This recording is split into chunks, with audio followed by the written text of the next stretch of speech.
Okay, we're here with Terrell from Quickblade Paddles, and we're looking at this newest thing with dimples, almost like golf ball looking dimples, huh?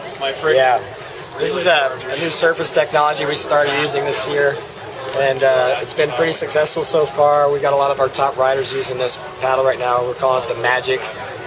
It's a Magic 28 dimples per square inch, so we call it the DSI 28, and it's done pretty well this weekend here at Battle of the Paddle. Is that in the cloth that these dimples come, or you drill them or something later? It's in the mold, so it's a molded texture. It's molded into the blade. So we did some testing. We found that the blade actually has pressure on it at the catch and at the exit of the stroke. With pressure on this surface, it actually at about 60 miles an hour, which is under the speed of the blade at the catch. If you're a fast paddler with a fast catch, that when there's pressure on this blade, it's actually less drag than a smooth surface. Probably wouldn't work on the hull of your board though, because there's not enough pressure on the hull itself.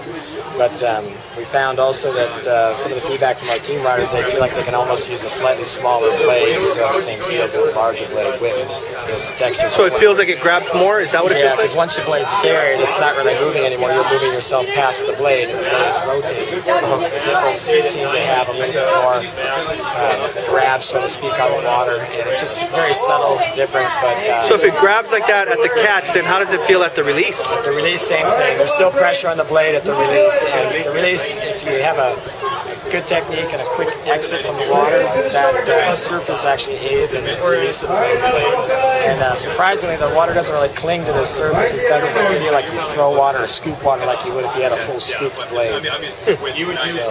So far, we've had really good feedback and good response from our team riders. With Danny Ching and Andrea Moeller winning the distance race today with this blade. So we're pretty happy about it. Second. And Scott Gamble's using this blade. He was second today, did well yesterday. So we've got a few of them in Hawaii right now, and a few with Rob Rojas and some of my team riders in California. Brandy, she has this blade, some of my other team riders over there.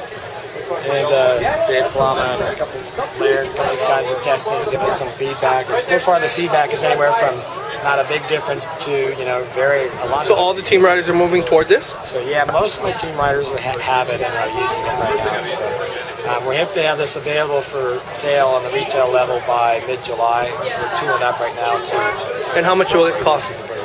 This surface blade, the Magic, will be $395. It'll be one of our high-end paddles, the same price as the Elite.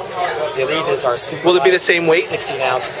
It's going to come with a pre-preg shaft, but a slightly softer shaft. We have a new shaft that we actually came up with something we call SSI. It's a shaft stiffness index. So the stiffest tube, or stiffest shaft we make is a 42, and the softest one, like our all fiberglass shaft, is a 30 SSI. And the majority of our paddles for surf are anywhere from 36 to 38 SSI, depending on how big and tall you are. But the bigger you are and the taller you are, you tend to use a bigger blade, a stiffer shaft. If you're smaller, you don't necessarily need a stiffer shaft, nor do you need as big of a blade. Okay. So we're making blades now in 3 sizes. The Kanaha comes in a 90 square inch, 100 square inch, and 110 square inch. Oh, so now you're just going by square inch, not so much blade width. Yeah, we used to call it 8 1/4 or 8.3, 8.7, 9.0, but that was kind of difficult for a lot of people to remember. So we changed the 10 slightly, so it's exactly 90 square inches, 100, 110.